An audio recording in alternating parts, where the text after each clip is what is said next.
Thank you very much. It's an honor to have King Abdullah with us. He's been a friend of mine for a long time, actually, long before even my first term.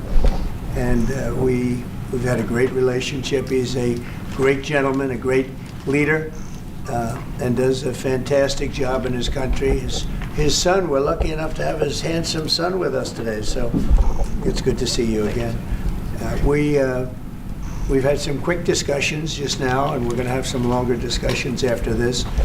And the relationship with Jordan has been very strong, has been with me, and it really has been with the country.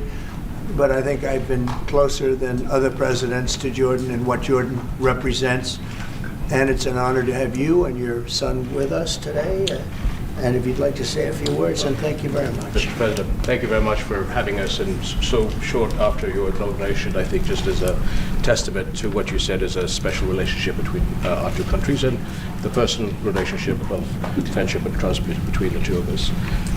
Mr. President, I truly believe that with all the challenges that we have in the Middle East, that I finally see somebody that can take us across the finish line to bring stability, peace, and prosperity to all of us in the region. And it is, I think, our collective responsibility in the Middle East to continue to work with you, to support you, to achieve those lofty goals. So I'm very delighted to be here, and as you said, sir, we've got some very interesting discussions ahead of us. Very good, very good. Thank you very much. Mr. President, many people in the region, especially Jordan, are worried about the annexation of the West Bank. Will you give His Majesty the King guarantee that you won't allow Israel to annex the West Bank?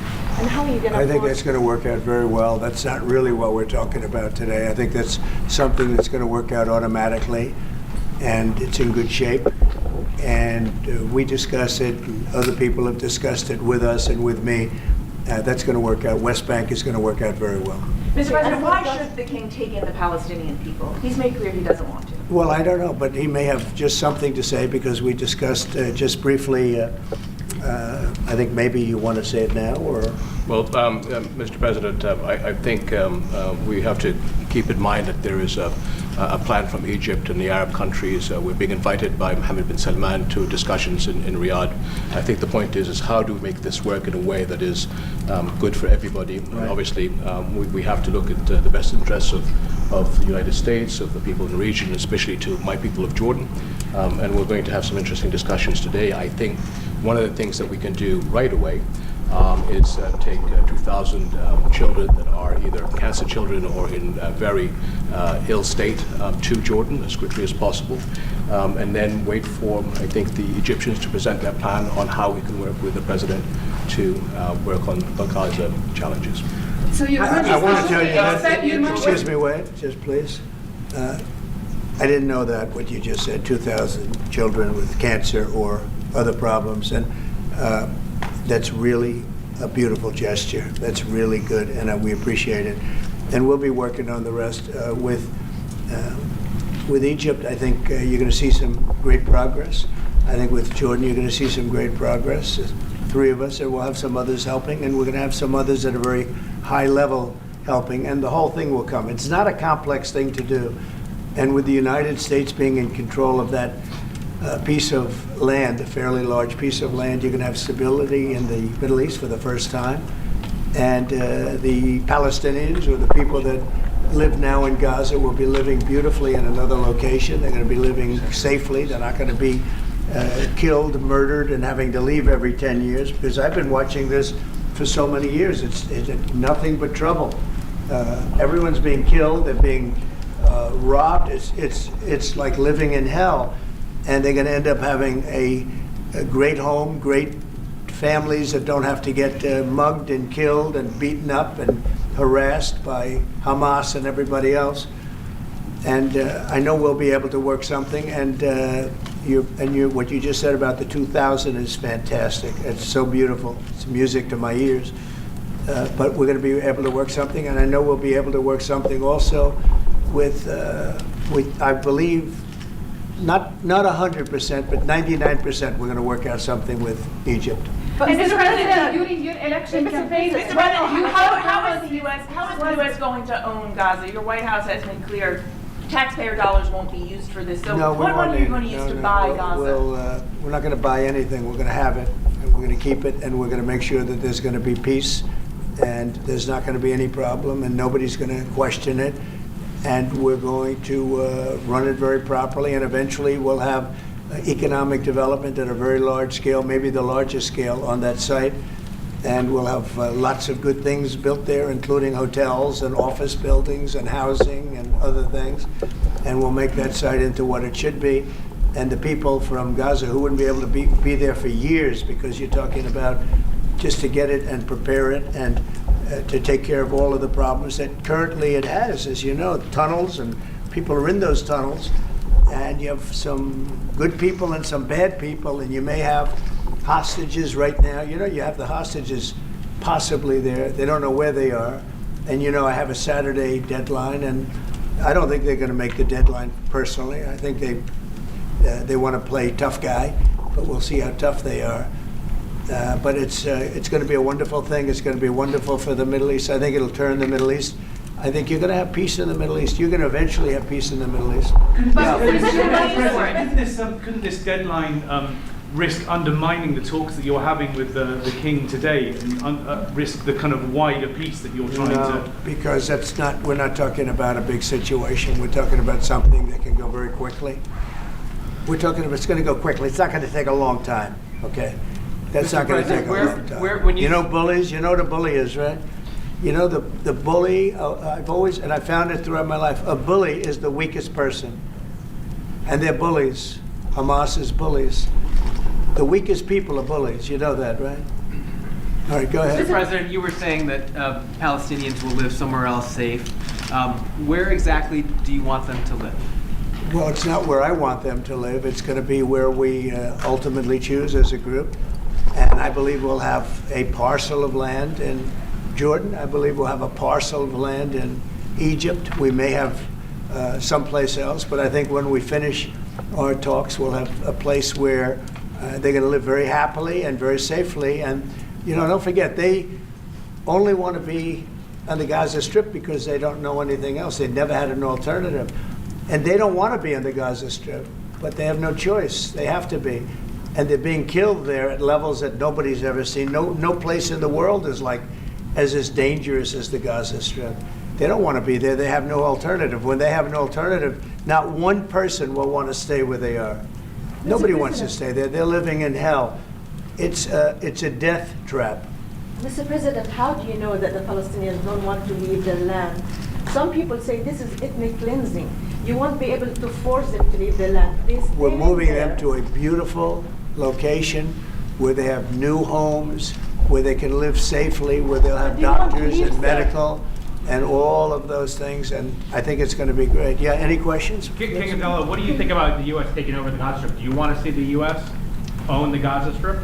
Well, I think, as I said earlier, the president is looking at Egypt coming to present their plan. As I said, we will be in Saudi Arabia to discuss how we can work with the president and with the United States. So I think let's wait until the Egyptians can come and present it to the president and not get ahead of ourselves. And is there a parcel of land in Jordan that you're willing to have Palestinians? Well, I think what we said, I have to look at the best interests of my country. I think the president is very happy that we do this thing with 2,000 children as quickly as possible. And again, I believe that the president is looking forward to getting a group of us Arabs here to discuss the overall plan. And last question, the 2,000 children, are those from the Gaza Strip? Absolutely, from the Gaza Strip. Are you willing to change your mind, Mr. That's President? from the Gaza Strip, the 2,000. Are you willing to change your mind if you hear the Egyptian and the Arab plan end of the month? If they present you something different, are you open? I think we sort of have gone down the line. We know pretty much what is going to be presented.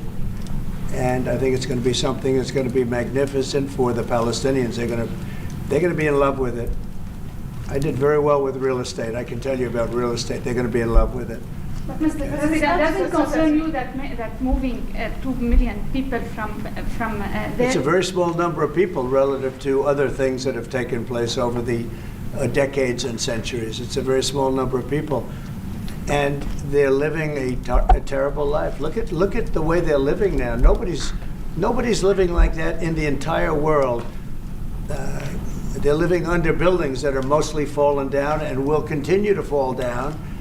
And they're living under. People are being killed every day. The conditions are horrible. There are no conditions anywhere in the world that are worse than the Gaza Strip right now. But don't you But have Mr. concern President, that you you can said all destabilize hell- Jordan and You said all Egypt? hell will break out if all the hostages are not released on Saturday. What did you mean by that? And are you encouraging Netanyahu to walk away from this deal? Have you talked about this with him? So directly? I've looked at at the condition of people coming out of the hostage situation, and it's horrible. I looked at the before and after yesterday.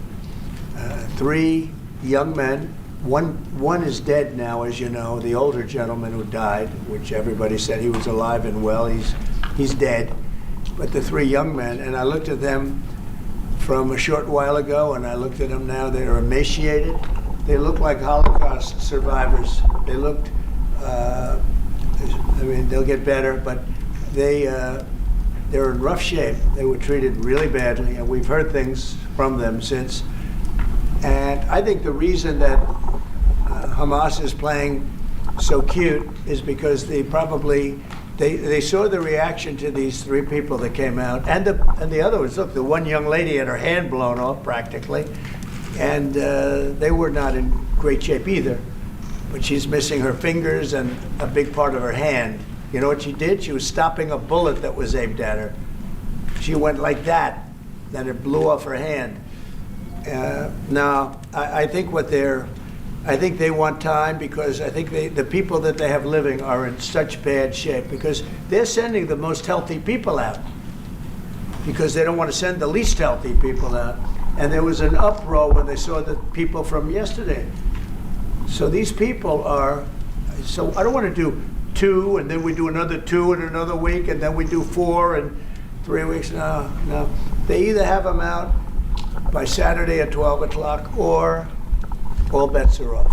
Mr. President, Mr. President, would you still consider withholding aid to those countries if they don't accept your plans to accept? Well, I don't want to say that, because we've had such a good relationship and we're doing so well just in the short time that we've been talking. I mean, the king just made a statement. I didn't ask him to do that, about literally saving 2,000 young children from the Gaza Strip. We didn't know about that. You didn't know about that. Nobody did, except for the king and his son. I assume you told your son, right? And I just thought it was great. Now, I think we'll do something. I don't have to threaten with money. We contribute a lot of money to Jordan and to Egypt, by the way, a lot, to both. But I don't have to threaten that. I think we're above that. I do believe we're above that. So. Would you consider other countries, not Jordan and Egypt? There was talks about Indonesia, Albania, other places. Yeah, sure, we would. And we have other countries that want to get involved. We have a lot of people that want to get involved. There's a great sense of wanting to help the Palestinians. There's a lot of good countries out there, people that rule those countries with big hearts, and this gentleman is at the top of the list. But if they don't want to leave, how are you going to force them, Mr. President? Oh, they're going to be great. They're going to be very happy. Can you Your give us a Majesty, sense, Your Mr. Majesty, President, should we may I- expect that the may I- Jordanian response will be part of a coordinated Arab response? The response will be from a multitude of countries, Arab, international. I know the Europeans want to step in. And again, we'll probably have to look to the help of the United States to make sure that COGAT, which is the clearing agency on the Israeli side, makes this as efficient as possible, because 2,000 kids, the best way to get to them is by helicopters and get them straight to our institutions. And I also believe that quite a few countries would also probably like to take some of those kids and have them treated in their hospitals. So we hope to launch this ASAP. Yes, and that's right. This should have been done by the Biden administration, but they didn't do anything. They didn't know what the hell they were doing. So this should have been done by the Biden administration. This should have never happened, because October 7th would have never happened if I were president. Zero chance of happening. You wouldn't have had that whole mess where the Middle East got blown up, and you wouldn't have had Ukraine and Russia fighting. That would have never happened. And by the way, we're making good progress there, I think. I really think we're making some very good progress. Mr. President, President, you said are you before that putting the in charge U.S. of it? would buy Gaza, and today you just said we're not going to buy Gaza. We're not going to have to buy. We're going to have Gaza. We don't have to buy. There's nothing to buy. We will have Gaza. What does that There's mean? no reason to buy. There is nothing to buy. It's Gaza. It's a war-torn area. We're going to take it. We're going to hold it. We're going to cherish it. We're going to get it going eventually where a lot of jobs are going to be created for the people in the Middle East. It's going to be for the people in the Middle East, but I think it could be a diamond. It could be an absolute tremendous asset for the Middle East. And you're going to have peace. It's going to bring peace in the Middle East. Gaza, the way it is right now, every 10 years you're going to have the same thing happening. I've watched it so long, all the death and destruction of Gaza. The civilization's been wiped out in Gaza. No, it's going to be a tremendous thing. It's fronting on the sea. It's going to be a great economic development job. It's going to put people to work, a lot of people to work. And those people are all going to be from the Middle East. And just to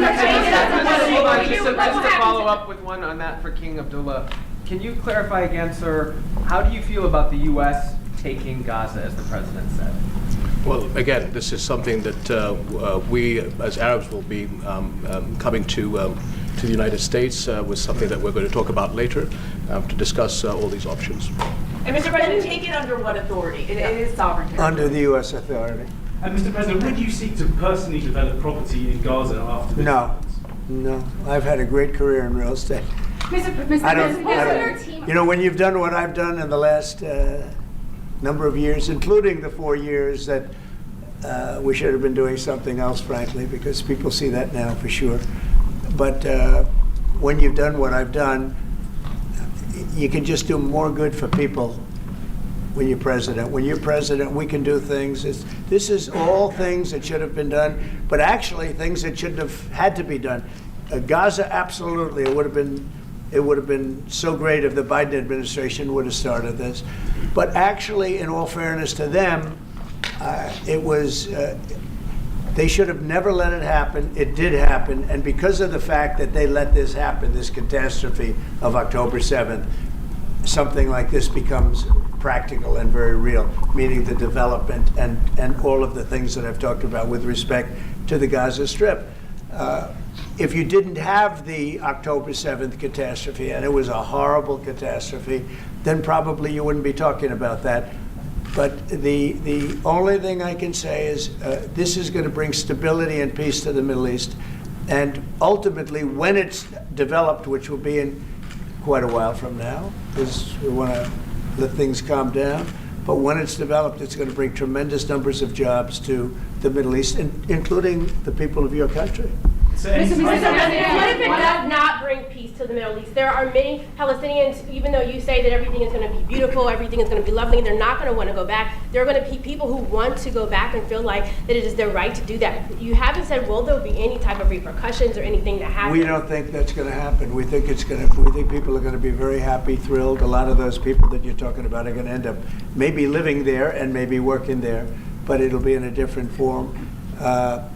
We have had tremendous support for this project, and we think the biggest asset of the project is going to bring peace ultimately to the Middle East. All right. Mr. President, one last question. Go ahead, behind you. You've asked enough. Mr. President, one of your promises on the campaign trail is to bring peace to the Middle East. It was a promise to your voters, Arab voters here. The Arab voters in the United States oppose this. What do you say to them? Well, you know, if you look at Michigan, where we have a large Arab population, as you know, I was just telling the king that we won. As you know, I won the Arab population. Now, when I started off, I wasn't leading, and when I finished, a few months later, we started campaigning in Michigan. And when I finished, we won it by a tremendous amount, by 30 points. So my relationship with the Arab population has been fantastic, and my relationship with the Middle East is very good with all the countries, just about all the countries. Let's see, I would say all the countries. And they all want to do something, and they want to see peace in the Middle East. So all the stories you hear about the Middle East not really wanting peace, that they want war, they want this, they want to go a certain place. Let me tell you, those stories are false. They want to have peace. I know them all very well. They want to have peace. They want to have a good life like other people. And this will be a big factor in bringing peace to the Middle East. Thank you very much, everybody. All right, guys. Thank you, guys. Let's go, Press.